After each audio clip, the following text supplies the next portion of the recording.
Hi friends, hi மக்களே, அஸ்ஸலாமு அலைக்கும், வணக்கம். இன்னைக்கு ஒரு இன்ட்ரெஸ்டிங்கான வீடியோ தான் பார்க்க போகிறீங்க.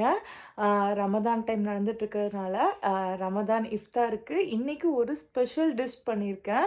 ஸோ அந்த டிஷ் பற்றி தான் இந்த வீடியோவில் பார்க்க போகிறீங்க. இது வரைக்கும் என் லைஃப்லையே நான் ஃபஸ்ட் டைம் வீட்டில் பண்ண ஹோம்மேட் டிஷ் தான் இது. ஸோ கண்டிப்பாக வீடியோ ஸ்கிப் பண்ணாமல் ஃபுல்லாக பாருங்கள். உங்களுக்கும் கண்டிப்பாக என்னுடைய இஃப்தார் ஸ்பெஷல் டிஷ் பிடிக்கும் நான் நம்புகிறேன். வாங்க இப்போ வீடியோக்குள்ளே போகலாம். ஹாய் மக்களே, காலையில் பிள்ளைங்களுக்கு எழுந்துச்சி தோசை ஊட்டி விட்டுட்டேன். அதுக்கப்புறம் இந்த மசூர் தாலை தான் ஊற போட்டிருக்கேன் சாம்பார் வைக்கிறதுக்கு. இங்கே பாருங்கள், கிருஷ்ணாக்கோன்னு சொல்லிட்டு இந்த மாதிரி ஃப்ரோசனில் போட்டு தான் விற்பாங்க. இந்த மாதிரி வின்டர் டைமில் இங்கே அதிகமாக முருங்கைக்காய் வராது மக்களே. ஸோ கீரை கொஞ்சம் இருக்குது. சகர் முடிச்சுட்டு மீதி உள்ளதான் கிட்ஸுக்கு இன்றைக்கி டேக்கு போகும். இன்னைக்கு சகருக்கும் எங்களுக்கு டே போதும். ஏன் அப்படி பண்ணுற? தண்ணி வேணும்னா கேளுங்க. இந்தா தண்ணி. அதுக்கப்புறம் நோம்பு கஞ்சி பண்ணுறதுக்கு அரிசி பருப்பு எல்லாம் போட்டு ஊற வச்சுட்டேன். அரிசி பருப்பு அப்புறம் நம்ம ஃபெனுக்ரிக் போட்டு அரிசியை ஊற போட்டாச்சு மக்களே. இன்றைக்கி நோம்பு கஞ்சி பண்ணணும். செகண்ட் நோம்பு கஞ்சி நம்ம வீட்டில். இன்றைக்கி ரொம்ப சிம்பிள் சாம்பார் தான் பண்ணேன். பேச்சுலர்ஸ்க்கு இது ரொம்ப ஈஸி மக்களே, கண்டிப்பாக ட்ரை பண்ணி பாருங்கள். பேச்சுலர் பசங்களாம் மசூர் தால் எடுத்துகிட்டு முருங்கைக்காய் எடுத்திருக்கேன். அதுக்கப்புறம் கேரட்டு, பசங்க சாப்பிடுவாங்கன்னு கேரட் எடுத்திருக்கேன். நீங்கள் அதை கூட ஸ்கிப் பண்ணிக்கலாம். அதுக்கப்புறம் ஒரு ஹாஃப் தக்காளி எடுத்திருக்கேன். அதுக்கப்புறம் கொஞ்சம் வீட்டு குழம்பு மிளகாய் பொடி எடுத்திருக்கேன். சாம்பார் மசாலா எடுத்திருக்கேன். அவ்வளோதான் மக்களே. குழம்பு மிளகாய் பொடி இல்லைன்னா அதை நீங்கள் ஸ்கிப் பண்ணிக்கலாம். உங்களுக்கு தேவையான அளவு உப்பு போட்டுட்டு குக்கரை மூடி விசில் வச்சு வேக வச்சுக்கலாம் மக்களே. ஒரு சின்ன பல்லாரி வெங்காயம் நறுக்கியிருக்கேன். ஒரு கால் தக்காளி தான் இருக்கும். சாம்பாருக்கு போட்ட ஒரு தக்காளியில் கொஞ்சோன்னு வச்சுருந்தேன், அதை மட்டும்தான் போட்டிருக்கேன். மல்லிச்செடி, கருவேப்பிலை, புதினா ஆஞ்சு வச்சுருக்கேன். இன்றைக்கி சிக்கன் நோம்பு கஞ்சி தான். வாங்க மக்களே, எப்படி சிக்கன் நோம்பு கஞ்சி பண்ணலான்னு பார்க்கலாம். சாம்பாரில் ஒரு 1/4 table spoon ginger garlic paste போட்டேன். அது வீடியோ எடுக்க மறந்துட்டேன் மக்களே. ஸோ அதையும் போட்டு குக்கர் விசில் வச்சுக்கோங்க. இங்கே பாருங்கள், டீப் ஃப்ரீஸ் பண்ணிகிட்ருக்கேன் சிக்கனை. ஃப்ரீசர்லேருந்து மறந்துட்டேன் எடுத்து வைக்க. ஸோ டக்குன்னு பண்ணும்போது ஓவனில் லைட்டாக வச்சுட்டு அதை அப்படியே வாஷ் பண்ணி நறுக்கி வச்சுக்கலாம் மக்களே. நோம்பு கஞ்சிக்கு தேவையான எண்ணெய் ஊற்றிக்கிறேன். பட்டை, கிராம்பு, ஏலக்காய், லவங்கம் போட்டுட்டு வெட்டி வச்சுருக்கேன் வெங்காயம். நம்ம ஊரில் சின்ன பல்லாரி வெங்காயம் கிடச்சா போட்டுக்கலாம். நான் இதுதான் போடுறேன். ஸோ அதோட தக்காளி, கருவேப்பிலை, புதினா, மல்லிச்செடி எல்லாத்தையும் சேர்த்து போட்டுக்கிறேன் மக்களே. இந்த மாதிரி நோம்பு கஞ்சி பண்ணி பார்த்துட்டு நீங்கள் கண்டிப்பாக கமெண்ட் பண்ணு மக்களே. நான் இன்னைக்கு 2 கப் அரிசி 3/4 கப் பருப்பு எடுத்திருக்கேன். 3/4 கப் இல்லை, 1/2 கப்போட கொஞ்சம் கூட. ஸோ ஒரு பல்லாரி வெங்காயம் எடுத்திருக்கேன். நம்ம இஷ்டம் தான் மக்களே. வெங்காயத்தோட அளவு கொஞ்சம் கம்மியாகவே நோம்பு கஞ்சிக்கு இருந்தால் நல்லாயிருக்கும். ஜிஞ்சர் கார்லிக் பேஸ்ட் மக்களே. அதுக்கப்புறம் பூண்டு போட்டுக்கிறேன் மக்களே கொஞ்சோண்டு. சாம்பார் ரெடி ஆயிடுச்சு மக்களே, அமர்த்தியாச்சு. வெட்டி வச்சிருக்கிற சிக்கன் துண்டுகளை போட்டுக்கலாம்.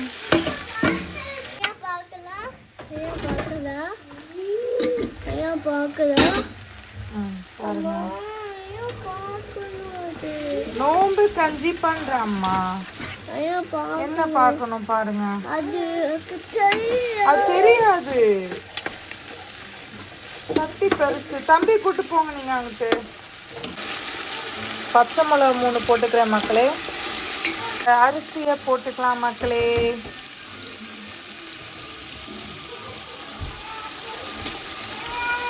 அரிசி போட்டாச்சு, அரிசி பருப்பு. ஸோ நல்லா இதை வதக்கிட்டு மக்களே அரிசி பருப்பு சிக்கன்லேயே போட்டுட்டு ஒரு கிண்டிக்கலாம். நம்ம நோம்பு கஞ்சி பண்ணி பார்த்துட்டு சொல்லுங்கள் மக்களே. நீங்கள் சிக்கன் எப்பயுமே நிறைய போட்டால் தான் மக்களே எங்களுக்கு பிடிக்கும். தண்ணி நம்ம எடுத்துருக்கிற பருப்பு அரிசியோட 5 பங்கு எக்ஸ்ட்ரா ஊற்றலாம் மக்களே. ஏன்னா அது வேகிறதுக்கு நல்ல தண்ணி ஊற்றிடும் மக்களே. அதிகமாக இருந்தால் பிரச்சனை இல்லை நோம்பு கஞ்சிக்கு. ஸோ 5 பங்கு இப்போ அரிசி பருப்பு ரெண்டையும் ஒன்றா ஊற போட்டிருக்கேன். அதே பவுலில் அதுக்கு அந்த ஈக்குவல் டு 5 கப்பு ஊற்றலாம் மக்களே. எவ்வளோ தண்ணி ஊற்றிருக்கேன்னு பார்த்தீங்களா? கடைசி பாருங்களேன், இந்த தண்ணியெல்லாம் காணா போயிடும், அவ்வளோ திக்காயிடும். ஸோ இப்போ உப்பு போட்டுக்கலாம் மக்களே. இந்த நோம்பு வச்சுட்டு உப்பு செக் பண்ண தான் ரொம்ப சிரமம்.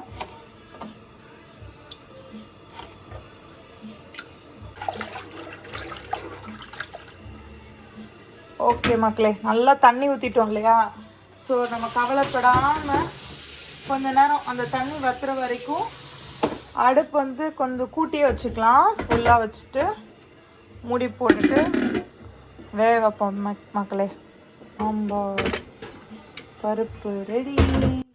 எங்கள் வீட்டில் என் ஹஸ்பண்டுக்கு சாம்பாரில் பருப்பு இந்த மாதிரி குழஞ்சா ரொம்ப பிடிக்கும். ஸோ அதனால் நான் இந்த மாதிரி பண்ணியிருக்கேன் மக்களே.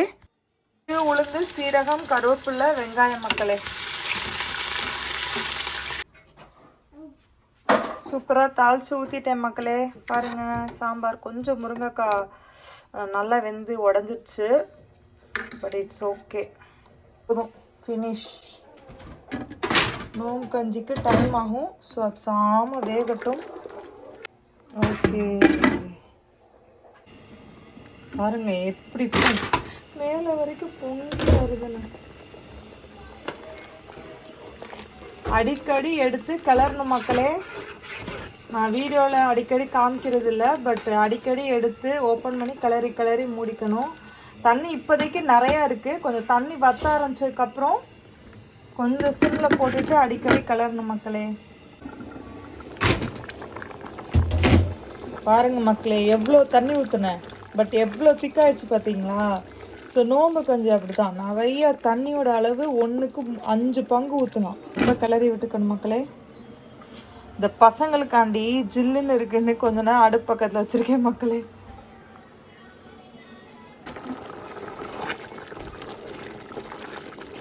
மக்களே நல்லா கட்டி திக்காயிடுச்சு மக்களே. ஸோ திக்காக அப்பப்போ கிளறி விட்டுட்டே இருக்கணும். கொஞ்சம் அடுப்பை வந்து சிம் பண்ணிடலாம்.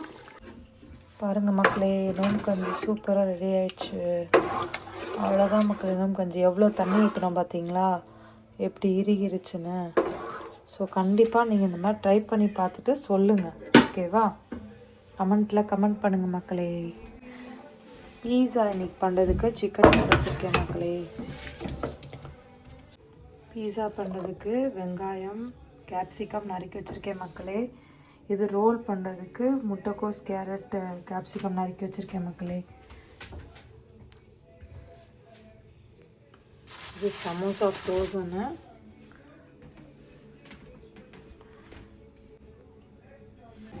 இது ரோல் ஸ்டஃபிங் மக்களே. ஏற்கனவே நான் ஒரு வீடியோவில் போட்டிருப்பேன் ரோல் ஸ்டஃபிங் எப்படி பண்ணுறதுன்னு சொல்லிட்டு, இது எப்படி பண்ணணும்னு. ஸோ அது பார்க்காம இருந்தீங்கன்னா கண்டிப்பாக போய் பாருங்கள். நான் டிஸ்கிரிப்ஷனில் கூட லிங்க் தரேன். ஸோ இது வந்து நோம்பு கஞ்சி பார்த்தீங்களா, அப்போ அது எப்படி இருந்துச்சு. இப்போ எவ்வளோ கட்டியாக, ரொம்ப அப்படி டைம் ஆக கட்டியாயிடும் மக்களே. ஸோ லைட்டாக தண்ணி ஊற்றி சுட வச்சு சாப்பிட்றதுக்கு முன்னாடி கொடுத்தா கரெக்டாக இருக்கும் மக்களே. ஏன்னா இது போக போக போக ரொம்ப திக்காயிடும். இது வந்து இது பீஸாக்கு சிக்கன் வந்து ஃப்ரை பண்ணி வச்சுருக்கேன். மல்லிப்பொடி, ரெட் சில்லி பவுட்ரு, மஞ்சள் பொடி, உப்பு மட்டும் போட்டு ஃப்ரை பண்ணியிருக்கேன் மக்களே. இது பீஸாக்கு ஆனியனும் கேப்சிகம் நறுக்கி வச்சுருக்கேன். ஸோ ரோல் பண்ணணும், பீஸா பண்ணணும். பாருங்கள் மக்களே, சமோசா வச்சுருக்கேன். ஸோ எஸ், சுஷல் ஷீட் எடுத்து வச்சுட்டேன் மக்களே. இது பீஸா சாஸு, பீஸா பண்ணுறதுக்கு ஸ்ப்ரெட்டட் சீஸ் எடுத்து வச்சுருக்கேன். இதான் மக்களே பீஸாவோட க்ரஸ்ட்டு. ஸோ இது இருந்தாலே போதும். நம்ம இப்போ வந்து அழகாக இது மேலே வந்து பீஸா எப்படி பண்ணுறதுன்னு பார்க்கலாமா? 5 பீசஸ் இருக்கும் மக்களே. ஸோ இதில் தான் நம்ம இப்போ வந்து பீஸா சாஸ் இருக்குல்ல, அதை மேலே பீஸா சாஸ் போட்டு, ப்ரஷ் இல்லை மக்களே, இல்லைன்னா அழகாக அந்த ப்ரஷ் வச்சு எல்லா இடமும் இப்படி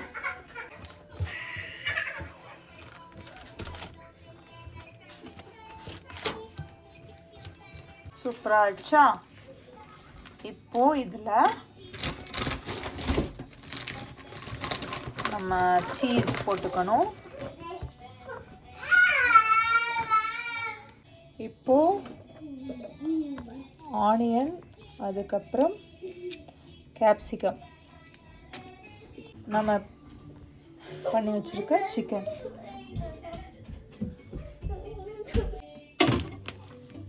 இப்போ இது மேலே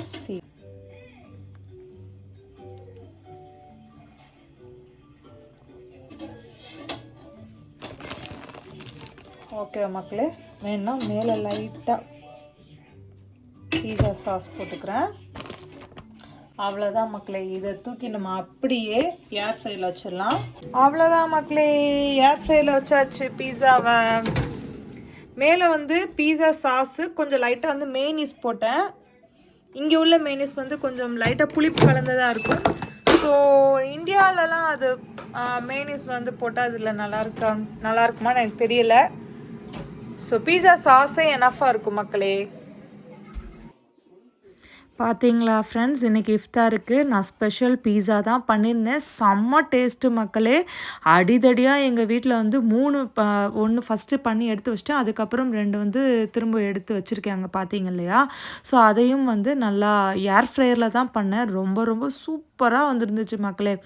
ஸோ இந்த மாதிரி இந்தியாவிலையும் கண்டிப்பாக வந்து அந்த சப்பாத்தி மாதிரி இருக்கு இல்லையா பீஸாவுக்கு, அது கிடைக்கும். நீங்களும் இந்த மாதிரி ட்ரை பண்ணி பாருங்கள். வீட்டிலையே ஒரு சூப்பர் டிஷ் வந்து அவ்வளோ ஈஸியாக ஃபாஸ்ட்டாக பண்ணிடலாம் மக்களே.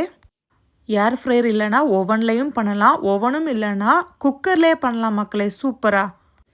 இன்றைக்கி இஃப்தாரில் இந்த வீடியோ நல்லா பார்த்துக்கோங்க. நெக்ஸ்ட் வீடியோவில் வரும் ஒரு சொதப்பல் இருக்குது மக்களே. வீடியோ ஃபுல்லாக பார்த்துருப்பீங்க. உங்களுக்கு கண்டிப்பாக பிடிச்சிருக்குன்னு நான் நம்புகிறேன். பிடிச்சிருந்தா மறக்காமல் லைக் பண்ணிக்கோங்க. நெக்ஸ்ட் வீடியோவை மறக்காமல் பாருங்கள். ஏன்னா இந்த வீடியோவுடைய கண்டினியூட்டி தான் நெக்ஸ்ட் வீடியோ. அது ஒரு சொதப்பல்ஸ் தான். நெக்ஸ்ட் வீடியோ பார்த்து அது என்ன சொதப்பல்ன்றதை நீங்களும் தெரிஞ்சுக்கோங்க. ஓகே ஃப்ரெண்ட்ஸ், உங்கள் ஃப்ரெண்ட்ஸ், ஃபேமிலிஸ் அண்ட் ரிலேட்டிவ்ஸ் எல்லாத்துக்குமே என் வீடியோ ஷேர் பண்ணுங்கள். நெக்ஸ்ட் வீடியோவில் கண்டிப்பாக பார்க்குறோம். அது வரைக்கும் பாய் ஃப்ரம் தஸ்னி.